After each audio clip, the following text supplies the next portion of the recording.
Baru sebentar tadi telah diumumkan detail tentang PRU 15 yang akan menjelang. Proses pembuangan undi sudah sah akan dibuat pada November ini. Beberapa hari yang lepas, yang mengejutkan kita ialah apabila Ismail Sabri Yaakob mengaku beliau mempunyai kuasa untuk memecat 12 orang menteri ataupun kabinet sekiranya mereka tidak bersetuju dengan pembubaran parlimen. Tapi Ismail Sabri Yaakob jelas mengatakan oleh kerana beliau baik secara gurauan, beliau kata oleh kerana beliau baik hati, beliau tidak memecat mereka. Sebenarnya perbuatan itu adalah perkara yang boleh dikatakan mempermainkan perlembagaan. Itu pendapat Lim Guan Eng, iaitu veteran di dalam DAP. Saudara-saudara sekalian, adakah pengakuan Ismail Sabri Yaakob bahawa gurauan beliau mengatakan 12 menteri, pecat 12 menteri itu menjadi satu titik noktah, titik peralihan, satu kesilapan besar kepada Ismail Sabri Yaakob? Kerana mungkin ini akan menyebabkan ramai rakyat mula berfikir wajah sebenar Perdana Menteri ini, iaitu Ismail Sabri Yaakob. Kerana sebelum ini ramai pemerhati politik juga ramai netizen menganggap Ismail Sabri Yaakob sebagai seorang yang lemah lembut, bahkan seorang yang mempunyai hati yang sangat suci, tulus dan baik dibanding dengan geng-geng Barisan Nasional yang lain, pemimpin-pemimpin yang lain. Dan seringkali beliau disama ataupun dibandingkan dengan Zahid Hamidi dan Najib. Walau bagaimanapun, dengan gurauan pengakuan yang mengejutkan seluruh Malaysia ini, iaitu apabila Ismail Sabri kata beliau patut memecat 12 menteri Perikatan Nasional itu, akan menjadi satu titik peralihan flip yang membawa kepada kejatuhan Ismail Sabri. Adakah ucapan sengaja itu menjadi satu kesilapan besar dalam era pentadbiran dan juga kuasa Ismail Sabri Yaakob? Kerana rakyat mula melihat, mereka kata, ramai yang memberikan komen, rupanya inilah wajah sebenar Ismail Sabri Yaakob, kata mereka. Saudara-saudara, gurauan pecat 12 menteri, Ismail Sabri permain perlembagaan, kata Lim.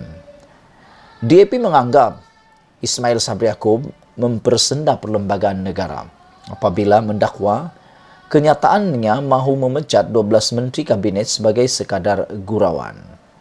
Pengerusi DAP Lim Guan Eng berkata isu pemecatan anggota kabinet dan pembubaran parlimen adalah sesuatu yang serius dan sangat tidak wajar dijadikan bahan jenaka. Kata Lim, sebagai seorang pemimpin, Ismail Sabri perlu membuat keputusan dengan mendasarkan tindakannya kepada kepentingan rakyat serta negara. Tiada siapa yang dapat memahami logik pelik Ismail Sabri bahawa 12 menteri PN yang masih berada dalam kabinet bermakna dia hanya bergurau dengan cadangan memecat mereka, katanya dalam kenyataan hari ini. Pernah anda ingat lagi? Ada seorang menteri kerana gurauan juga telah dipecat di Malaysia. Anda masih ingat kan? Seorang menteri, iaitu, kamu tahu siapa dia? Apabila beliau mengatakan kereta api itu just kiss katanya apabila menceritakan tentang kejadian kereta api bertembung di Kuala Lumpur. Beliau sebenarnya bergurau, tiada apa-apa, katanya hanya kiss each other. Tapi oleh kerana gurauan itu melampau, beliau dipaksa letak jawatan, dipecat. Dan apabila itu berlaku, akhirnya beliau memang dilepaskan daripada jawatannya. Siapa lagi kalau bukan? Menteri itulah. Kamu tulislah dalam komen itu, kamu tahu tu siapa dia. Menteri itu bergurau. Yang ini Ismail Sabri pun bergurau juga. Tapi gurauan Ismail Sabri Yaakob ini melibatkan 12 menteri Perikatan Nasional yang beliau kata beliau boleh pecat dan patut pecat mereka. Apa yang Lim katakan, gurauan seperti itu adalah satu perkara yang tak boleh diterima kerana ianya bukan satu gurauan yang melibatkan perlembagaan Malaysia. Jadi ini satu perkara yang kata Lim Guan Eng mempermainkan perlembagaan. Pada 17 Oktober lalu, Ismail Sabri berkata dia sepatutnya memecat 12 menteri yang menulis surat kepada Yang di-Pertuan Agong untuk meminta agar Parlimen hanya dibubarkan pada tahun depan. Ia dibuat ketika pemimpin tertinggi UMNO mendesak Ismail Sabri segera menghadap Agong bagi mencadangkan pembubaran Parlimen sekaligus membuka jalan kepada pilihan raya ke-15. 12 menteri itu membabitkan ahli Parlimen serta senator dari Perikatan Nasional. Saya sebagai abang tua, kalau kamu semua tak setuju, saya bubarkan bubarkan kabinet ini, pecat saja semua orang. Saya boleh buat, silap, patut saya pecat semua sekali. Tapi, saya tidaklah seperti itu.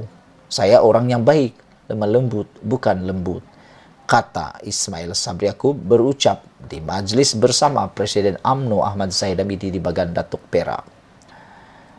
Persoalan kelayakan Ismail Sabri semalam selepas salah seorang daripada menteri terbabit iaitu Dr. Abdul Latif Ahmad memberikan reaksinya, Ismail Sabri menjelaskan dia hanya berseluruh apabila berkata demikian.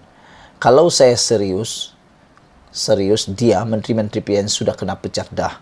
Tapi mereka masih ada dalam kabinet, kata Ismail Sabri Yaakob.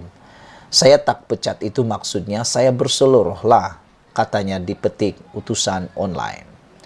Menurut Lim, apa yang berlaku itu menunjukkan Ismail Sabri keliru serta tidak jujur kerana membuat pusingan You beberapa kali. Kata penyandang pengerusi bagan itu menjelaskan pada 11 Oktober lalu, Ismail Sabri menyalahkan 12 menteri Perikatan Nasional kerana menghantar surat kepada Agong. Namun menyatakan sebaliknya sehari kemudian dengan mendakwa mereka hanya mengikut arahan pemimpin parti. Pada 17 Oktober, Ismail Sabri membuat pusingan You kedua dengan berkata dia sepatutnya memecat 12 menteri PN kerana menulis surat kepada Agong. Kemudian pada 19 Oktober, Naib Presiden UMNO itu membuat pusingan You ketiga dengan mengatakan dia hanya bergurau tentang cadangan memecat 12 menteri PN. Adakah Ismail Sabri layak menjadi Perdana Menteri dengan membuat 3 pusingan You dalam tempoh 1 minggu? Katanya. Lim juga mengiring kenyataan tersebut dengan petikan serangkap lagu I Was Only Joking nyanyian Rod Stewart. Sekian dulu untuk kali ini. Jangan lupa tinggalkan komen anda tentang isu pada kali ini. Gurauan pecat 12 menteri. Ismail Sabri permain perlembagaan, kata Lim Guan Eng. Kita jumpa lagi. Malaysia kita punya. Kita jaga sama-sama cintai Malaysiaku. Bye-bye.